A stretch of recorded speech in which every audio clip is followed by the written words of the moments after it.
上一节我们讲了瀑布的画法，这节呢我们讲多层多叠瀑布的画法。我们先要大体定出山石的位置，我们也是简单的做一个示范。先要勾出山石大体的位置。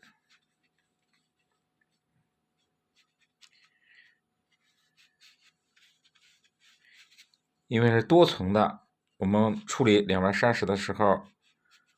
也是按我们画瀑布一样，先画出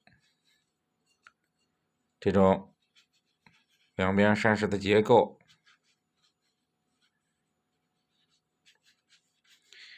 因为是画瀑布我们可以把两边的山石画的简略概括一点。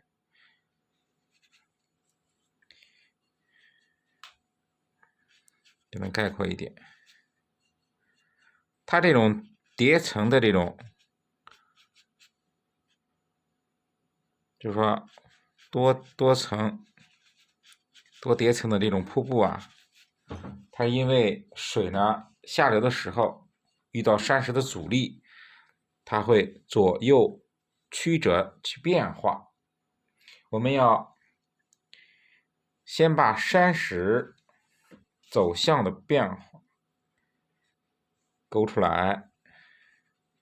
然后我们留的也是和我们上一次讲瀑布一样，我们留的白的位置，对吧？中间留白的位置，也就是我们的瀑布水流的这种方向，这个位置。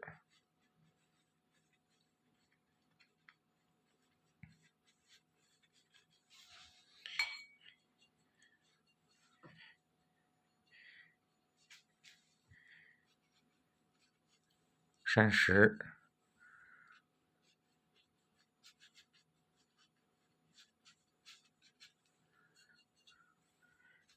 也是这种瀑布也是从上而下一层一层的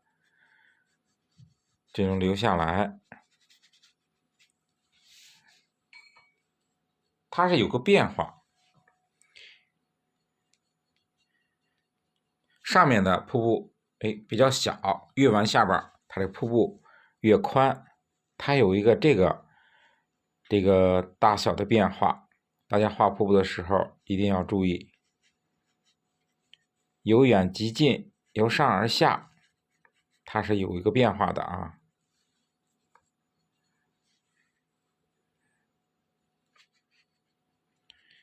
看我们上面的水口就略小略窄，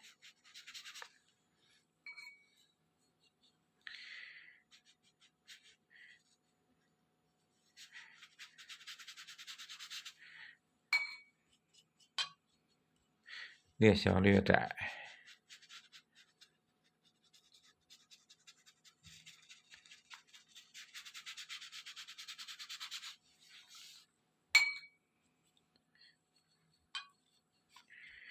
我们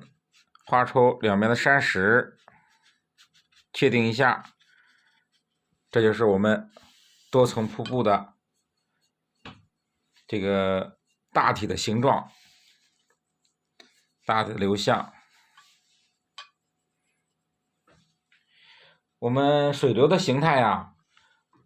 大小宽窄及流向都是随着山石的结构去走向，有起伏变化的然后水流随着我们山石这样曲折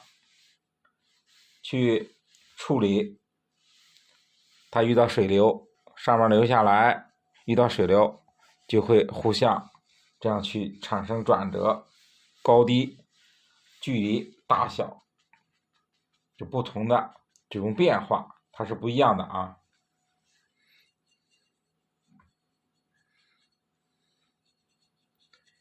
我们画上面的时候，瀑布画到上面的顶的时候最上面的部分画的要隐蔽一点，上面是越来越小，水是越来越小越来越窄，远处的景呢是越来越淡、越来越模糊的啊。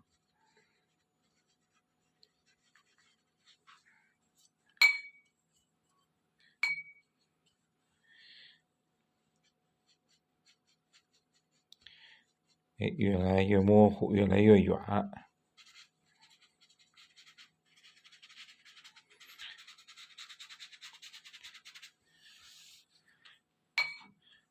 然后画水中的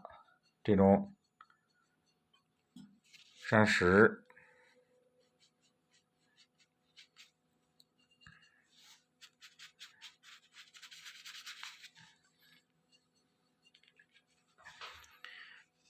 近处的我们画个大一点的啊，也是啊，上实下虚的用笔。先大体的分一下啊，先大体的分一下这种结构。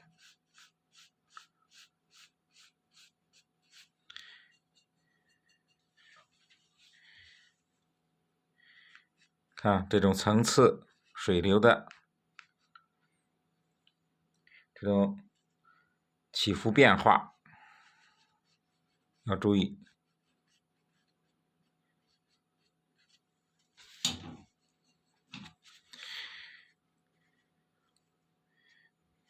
先勾主要的啊，上实下虚，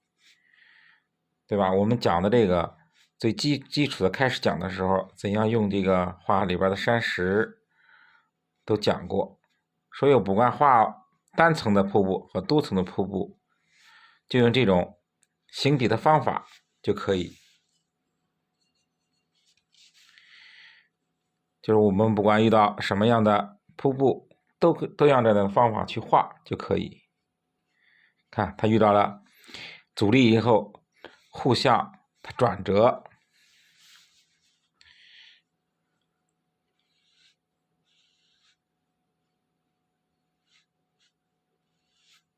上实下虚，看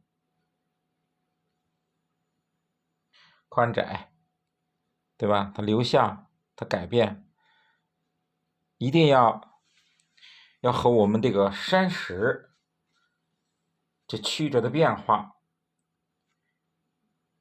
就是说一定要相呼应，这样产生的这种瀑布曲折的关系，给人看着感觉到啊，这水特别生动。我们远处的山石，水中的这个小碎石啊，要画的淡一点，画淡一点，画淡一点。大体上我们勾完以后，还要画的结构可以增加一些，丰富一下，可以丰富一下。比如说大的这种水流的，我们可以增加一些小的层次结构，再刻画一下，往细致下我们再刻画一下。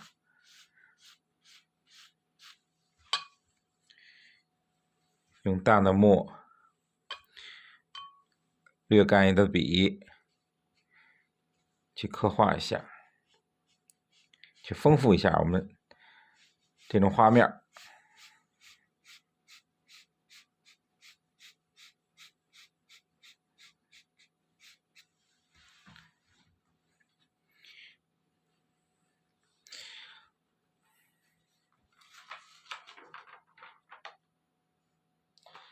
大家注意啊，这个画的时候，就是我们画这个多铁瀑布，它的左右这种方向的转换，一定要随着山石的结构走向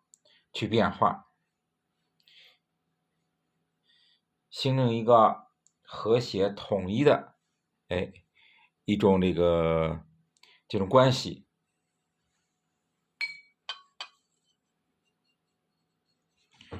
我们可以把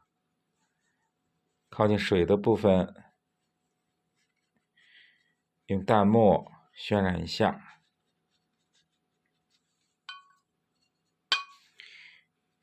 渲染一下。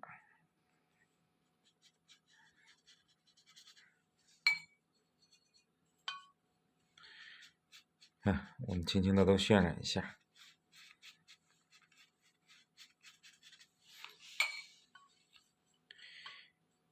也是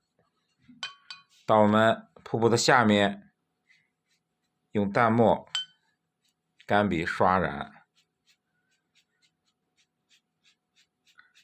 也是这种表现这种水的水汽啊，渲染。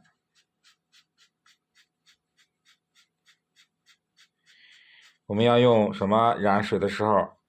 上节也讲过，用花青加淡墨，很淡的颜色去渲染水的部分。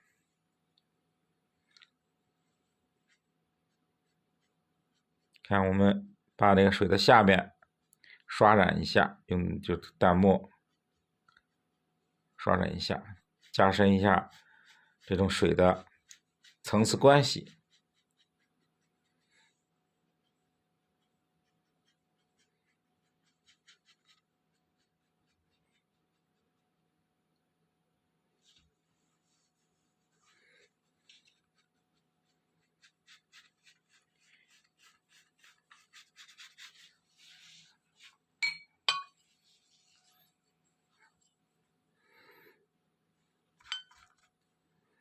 一定要用略干的这种淡墨、干笔去渲染这种水的暗部。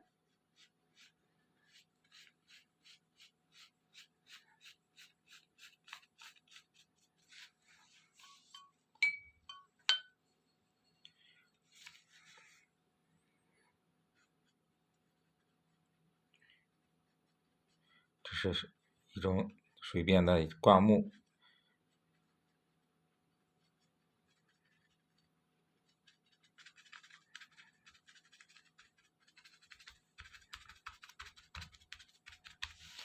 我们一般啊，染水的时候都是花青加淡墨，特别淡的去染一下，去渲染一下就可以，不要加别的颜色。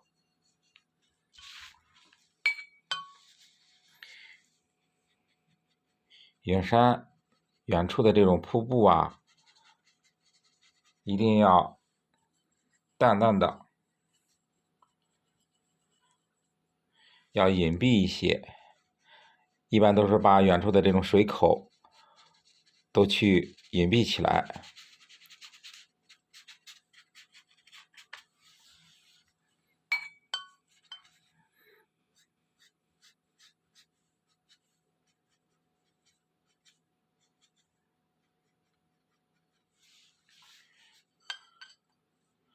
这就是我们画多叠瀑布的一种画法，主要是注意这个两边山石，先处理两边的山石，把山石的走向定了以后，我们再根据流的白、瀑布的位置，我们再去勾里边的小碎石，再详细的刻画里边这个瀑布里边的小的结构就可以了。一定要让水顺着我们两边山石的方向变化去处理